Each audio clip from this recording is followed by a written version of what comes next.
Bismillahirrahmanirrahim. Assalamualaikum warahmatullahi wabarakatuh.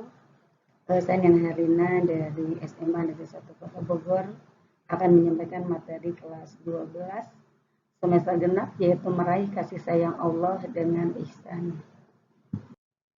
Adapun tata konsep atau pembahasan dari materi ihsan itu adalah satu, pengertian ihsan, kedua perintah berlaku ihsan, ketiga ruang lingkup ihsan, dan terakhir hikmah dan manfaat daripada ihsan. Pengertian ihsan. Ihsan secara bahasa dari kata dasar dalam kata kerja hasuna yasunu hasanan, artinya baik. Kemudian mendapat tambahan hamzah di depannya menjadi ahsana yusinu ihsanan, artinya memperbaiki atau berbuat baik. Sedangkan secara istilah, ihsan adalah beribadah dengan penuh keikhlasan, baik berupa ibadah yang khusus atau ibadah madoh seperti salat, kemudian puasa, dan lain-lain, maupun ibadah yang sifatnya umum, yaitu aktivitas sosial. Dalam Quran surat Luqman ayat 13-14,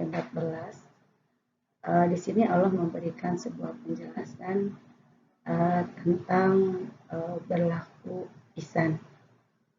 A'udzubillahi minasyaitonirrajim. Qad qala Luqman li banihi wa huwa ya'iduhu ya bunayya la tusyrik billah inna syirka la dzulmun azim.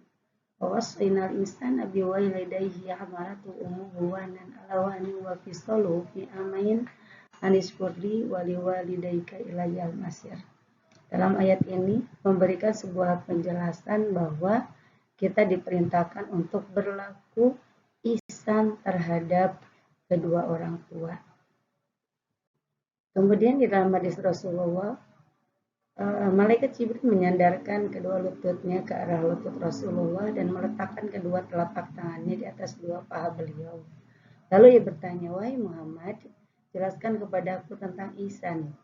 Rasul saat itu menjawab, "Ihsan adalah hendaklah kamu menyembah Allah seakan-akan kamu melihatnya.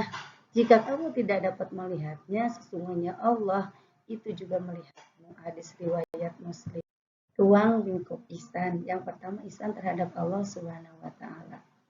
Berlaku ihsan dalam menyembah beribadah kepada Allah, baik dalam bentuk ibadah khusus yang disebut dengan ibadah mahdoh seperti salat, puasa, dan sejenisnya, ataupun ibadah umum yang disebut dengan ibadah gair mahdoh seperti belajar mengajar, berdagang, makan, dan semua perbuatan manusia yang tidak bertentangan dengan aturan agama. Berdasarkan hadis tentang ihsan di atas, ihsan kepada Allah mengandung dua tingkatan, yaitu beribadah kepada Allah seakan-akan melihatnya.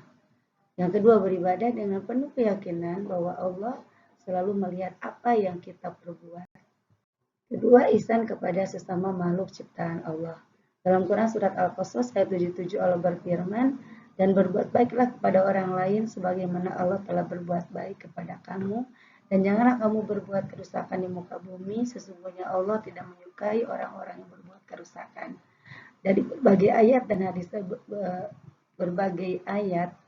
dan hadis berbuat kebaikan atau ihsan kepada sesama makhluk Allah meliputi seluruh alam raya ciptaannya, dan lebih konkretnya seperti penjelasan berikut.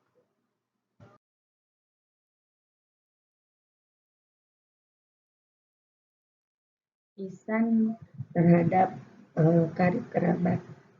Dalam Quran surat An-Nahl ayat 90, Allah berfirman, "Sesungguhnya Allah menyuruh kamu berlaku adil dan berbuat kebaikan, memberi bantuan kepada kerabat, dan Dia melarang melakukan perbuatan keji, kemungkaran, dan permusuhan.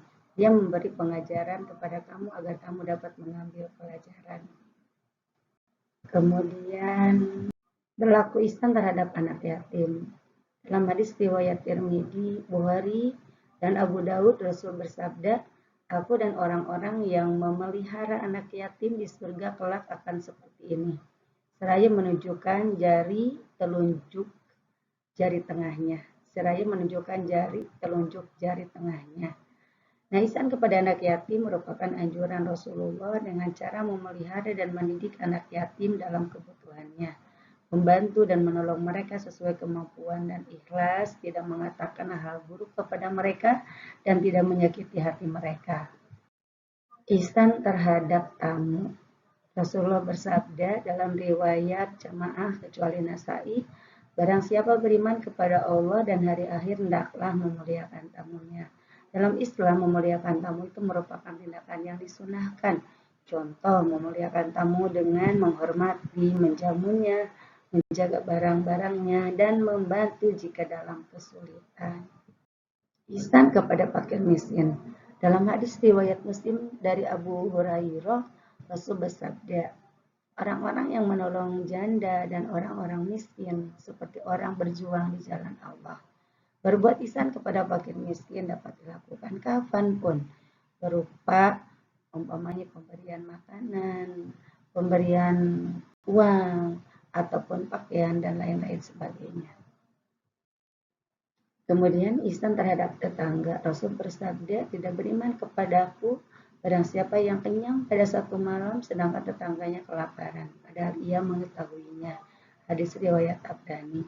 Berlaku ihsan kepada tetangga dapat melalui berbagai hal seperti memberi makanan, sering bertegur sapa, memberikan bantuan, dan masih banyak lainnya. Membantu jika dalam kesulitan dan jangan mengganggu aktivitas mereka saat mereka sibuk. Rasulullah bersabda dalam hadis riwayat Muslim, maka apabila kamu membunuh, hendaklah membunuh dengan cara yang baik. Dan jika kamu menyembelih, maka sembelihlah dengan cara yang baik. Dan hendaklah menajamkan pisaunya dan menyenangkan hewan sembelihannya. Hadis ini memberikan penjelasan bahwa kita harus berlaku ihsan terhadap binatang. Ihsan ini berupa kasih sayang kepada hewan, contohnya memberi makan, tempat tinggal, dan melindungi. Apabila menyembelih hewan, gunakanlah dengan cara yang baik dan supaya tidak menyiksanya. Kemudian ihsan terhadap lingkungan. Manusia diciptakan sebagai khalifah di muka bumi, ini untuk menjaga kelestarian alam. Manusia sebaiknya bertanggung jawab dalam perbuatannya. Contoh, tindakannya yaitu tidak membuang sampah sembarangan, menanam pohon di lahan gundul, dan tidak merusak saluran-saluran air. Karena dampak dari kerusakan ini kemudian berimbas kepada semuanya.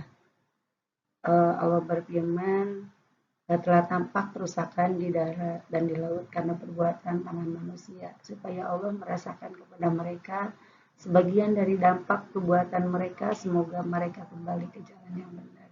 Hadis riwayat Al-Quran surat Ar-Rum. Hikmah ihsan. Kita akan selalu dekat dengan Allah dan sesama manusia.